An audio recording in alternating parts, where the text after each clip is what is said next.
It's raining, it's cozy, and it's time for me to share every movie, TV series, live show, and video game that I consumed in the month of January. I feel like I've been consuming a lot of content or piece of media every month, and I just want to track things better. Hence, I'm making this video.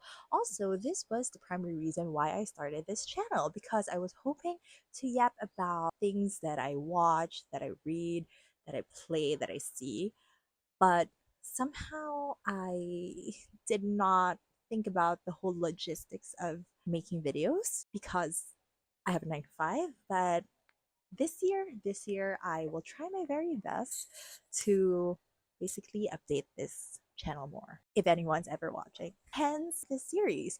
So every month, I will just list down all of the things that I have consumed, I have finished. That's the most important thing. Doesn't matter whether I started it like 2 months ago, but if I finished it on the month, then I will count it as an item in my list. I know both you and I, we do not have all the time in the world. Let's be real. I will keep it very short, and I feel like it will be easier for me to edit also. I won't take up a lot of your time if you ever decide to watch this, and the whole logistics of this won't take up a lot of my time either. So hopefully I get to update this channel more. Let's start. Wake Up Dead Man. As someone who is Catholic and someone who owns a hot priest calendar, I really feel like this film was made for me. I actually love it. Out of the Knives Out movies, this might be my favorite in terms of story because you really pick up something from this movie. I just wonder whether the non-Catholics and non-Christians feel the same way about this also. I don't think that it was very preachy. In terms of the who done it factor, I feel like it was a fun ride. I know some friends did not particularly enjoy the who done it execution of this movie, but personally I did. It was a fun ride. Although, yeah, nothing beats the original. Guys, haven't we learned? If there's a series, nothing will beat the original. Nothing. Until Dawn, the movie. I decided to play this when I saw it on, I think, Netflix. Sad to say that I regret playing the play button, you know what I mean? Because it's such a waste of time. I'm so sorry. It was so bad. It's just so bad. I rarely give out 1 star reviews or ratings, but this one is just like just skip it. Spare yourself, skip it, and stick to the original, which is the video game. Yeah, just don't waste your time. Don't waste your time. Post House, yet another film that I saw on Netflix that made me regret even playing the film. It was really promising because it involves the first ever horror film in the Philippines. But I feel like the execution is just disappointing. I'm not sure if it's the lines, the script, because it was very atmospheric. It put you in the mood to be like a bit scared, a bit unsettled. But then the story was like quite disappointing. I still have yet to discover a really, really, really good Filipino horror film. So if you have any suggestions, please drop it in the comments. Sinners, sinners, sinners, sinners. Finally, I watched this, but disclaimer, full disclaimer, I saw this on the plane. I saw this going back here to Singapore, and I'm like, you know what? It's just nice. The flight time, just nice. Let me play this movie. All I can say is that I wish I knew a lot more about the historical backdrop of this story because I feel like this movie was made specifically for an audience, which is the USA. This movie had a lot of subtext actually. So if you're not aware of those, the messaging might not fully come across, and it just like made you feel like you had so many questions. I did appreciate it later on when I started reading up on what the movie is about, all the symbolisms and all that. It's not just a vampire film, guys. It's not just a vampire film. I feel like I have to explain myself because I am not really a TV series kind of gal because to me, I feel like it's a lot of commitment. So, yeah, just a disclaimer there. In case I do end up keeping up with this series, there might be like fewer, even fewer. I actually feel like my list right now for the month is not that long.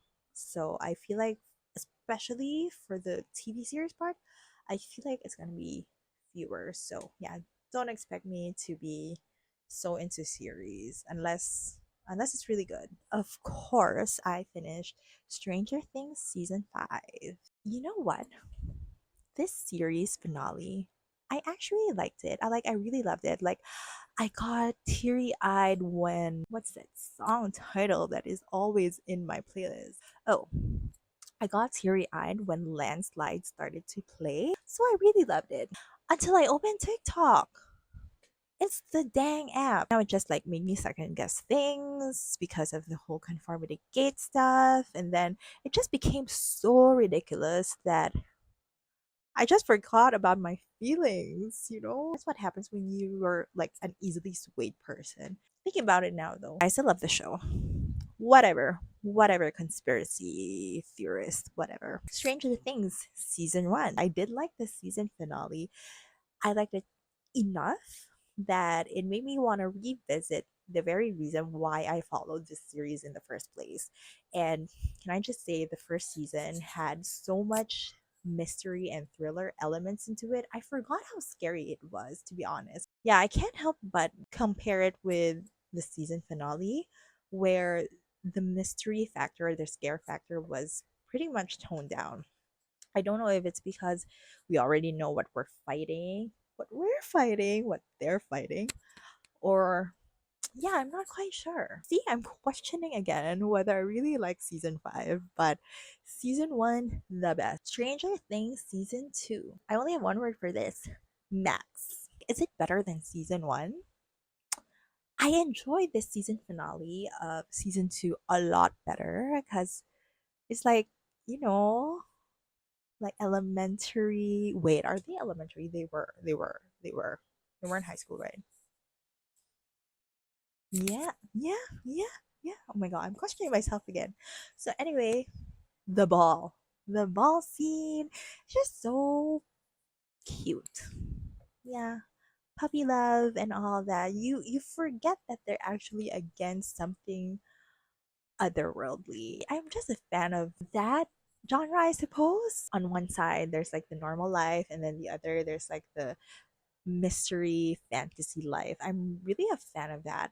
I can't recall what you call that genre. You'll notice later on that, yeah, I do have a pattern. Is it isekai? No, isekai is like you leave the real world. This one is just the merging of worlds. I guess season 2 just reminded me that these are kids. These are like actual kids, and they're supposed to have like kid problems and not this big problem concerning the survival of humanity and whatnot.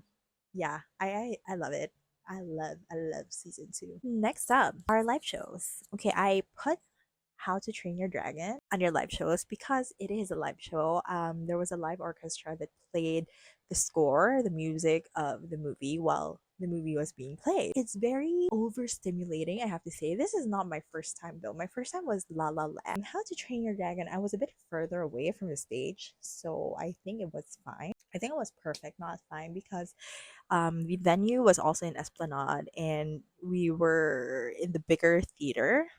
And if you've seen any show at the Esplanade, you just know that it's so elite because of the acoustics. Just oh, chef's kiss. If you ever get the chance to watch any show at the Esplanade, please do yourself a favor, watch it, go see it. It's beautiful. So the show, 5 out of 5.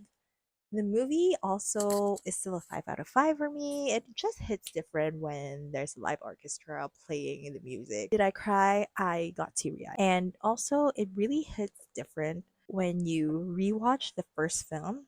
Knowing what happens later on is just Oh my god. I'm just so proud of myself that I didn't break down. Actually, there was no chance for me to break down because the guy seated beside me, I don't think he took a shower. So I was a bit distracted also. You can say it was very immersive.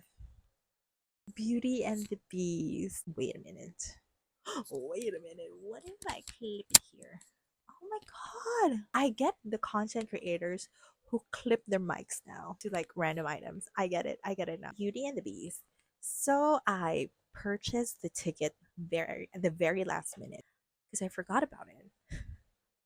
I forgot that it was playing at the Sands Theater. And I only realized it like 2 weeks before they closed.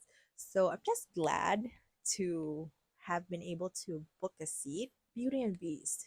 It's so spectacular, like no regrets at all that I paid that much to watch the show because it's just so magical. It's the very definition of show tunes, I feel. I didn't realize that the musical version, the live musical version, had so much dance numbers. Like they expanded the songs for the characters to be able to dance. I really love it. I really love it, especially Biargas. I was just in awe, and I'm pretty sure everyone in the theater was in awe because we didn't stop clapping. And it wasn't even the last number before intermission. So I'm like, oh my god, this is amazing. I really love it. I feel like it's ingrained. It's ingrained in my brain, the spectacle that I saw. I grew up watching Beauty and the Beast every other day. Like I had a Betamax of it. It's either the Betamax or VHS. And basically, it was in rotation with my other Disney movies at home. I think my favorite color came from either Belle or Winnie the Pooh because those were my fixations when I was a child. I love Belle. And hello, the books, the books. I was gonna say I love the Beast also in Beast form, but that makes me sound like I am a furry. So if you get a chance to see it live on stage, please do. I mean, nothing tops The Lion King, to be honest. To be honest, but also I haven't seen a lot of live Disney musicals apart from Lion King and this one. Huh. So who am I to say that, right? Thanks to this show, Beauty and the Beast, I kinda want to add to my side quest tap dancing because seeing Belle, Cogsworth, and Lumiere tap dance, oh, glorious! I love it. Now on to books. I am quite surprised that I have read two, three, four. I've read four books. Okay, the last one I'm gonna count as a book because it is a book. It's like a graphic novel. Okay, so I'm gonna count that as a like read. Starting off with Strange Pictures. I was at Changi Airport on my way to visit home. You know those bookstores that always have the promotion where you buy one and then you get the second one at 50%. I saw this. I saw two last copies and then a bunch of copies of Strange Houses. And I've been meaning to read this series for a while because it's always like on my For You page. I thought, wow, I think this is a sign, you know? Like, I get the second book at 50 off, and then I check prices in Manila and in Singapore and on Amazon, and it was still cheaper. So, yeah, I just bought it. I just bought both. So, that was my first impulse buy of 2026. And I have no regrets because I devoured both of them. I was surprised that I just finished it in a day or something, maybe 2 days, because I had work. I was such an unputdownable, and I quite like the format. There are pictures, but it's more of the storytelling, like how everything was tied together. So I feel like I became this meme because I kept going back and forth across the book just to check. Oh my gosh, they're connected. They're connected. They're connected. Yeah. I became a lunatic, you can say. But it was an enjoyable read. Hence, I proceeded to the next book almost immediately. Strange Houses. Okay, so apparently, right, the translated books, I think, if I remember correctly, because I read about it, they released Strange Houses first and then Strange Pictures. But in the original, like Japanese written books, it was Strange Pictures and then Strange Houses. I saw this Reddit thread, I think, who said, "Oh, just follow the Japanese way of like the series." So I did. I think either way it would have been fine, but I do feel like you have to start with Strange Pictures first. Strange Houses, I understand some of the reviews that they did not enjoy it as much as Strange Pictures, but for me, I actually feel like this is even more unsettling than the first one, only because of the themes that were covered in this book. I'm not gonna say so much because spoilers. Just made me feel really unsettled while reading it for some reason. And I like that. If you're a mystery book and you make me feel very unsettled, you make me feel like, no? Or like, you know? If I act like that while reading your book as a mystery book, as a thriller, I think you've done your job well. I do feel like you need more brain cells for this one. It's not given to you on a plate, like a silver plate, you know. And I quite like that because it just made me use my brain cells more. Strange Houses, I still feel like it's enjoyable. It's more unsettling. Does that make it better than the first one? I don't know. Maybe not. But yeah, I enjoyed it. The Housemaid. I am so glad that I picked this up because it was such a fun read, I have to say. It is so ridiculous. Some of the choices made by the author were very questionable. Like, I do not get why this character is that way and whatnot. Still a fun read, I have to say. And that's what matters. I think I need to watch the movie, but I don't like Sydney Sweeney, so we'll see. But yeah, the book, quite enjoyable.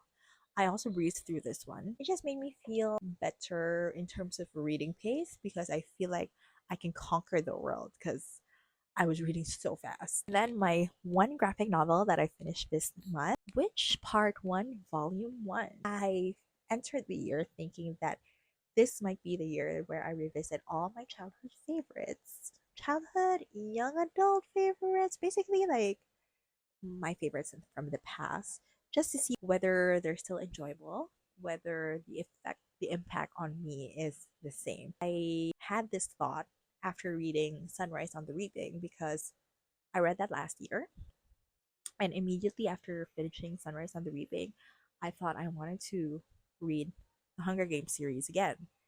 So I brought back with me here to Singapore my Hunger Games trilogy because they were all in Manila, and it's part of my plan of revisiting old favorites. Ooh, it might be a content idea.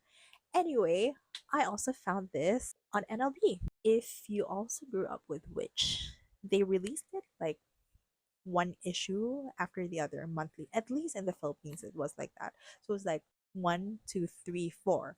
This one, when I say part one, volume one, it contains 4 issues inside the graphic novel. If you know this series, you get a star because I really love this.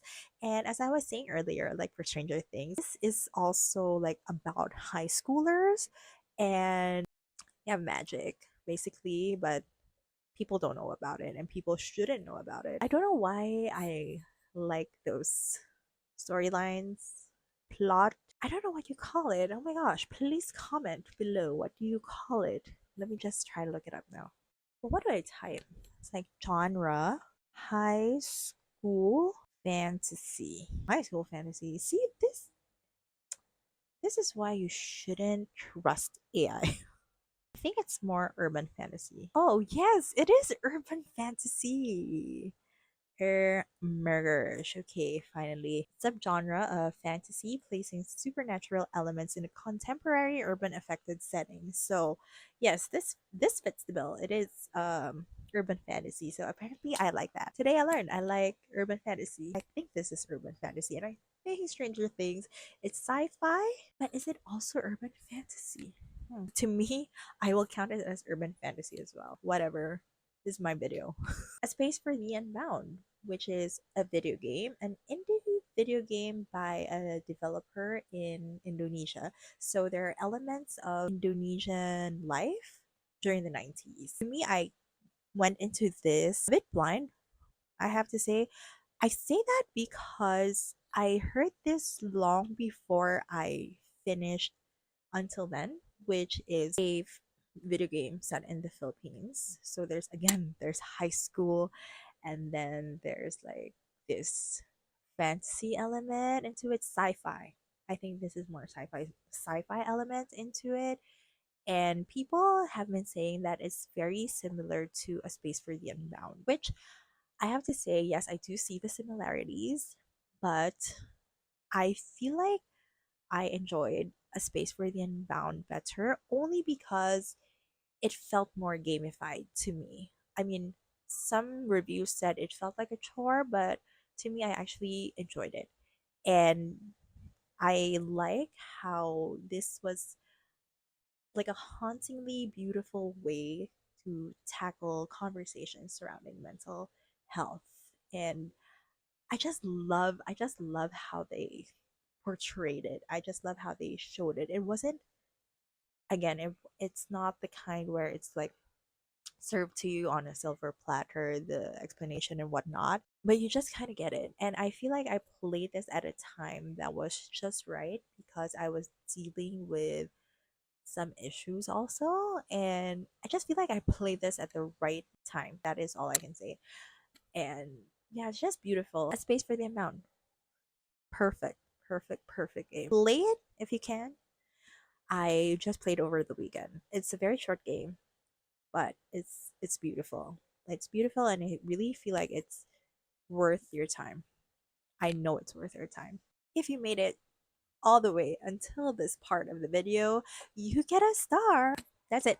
That's it for the month of January. I hope that I will be able to maintain this, see this through even for just 1 year. Thanks for watching, and I will see you again next month.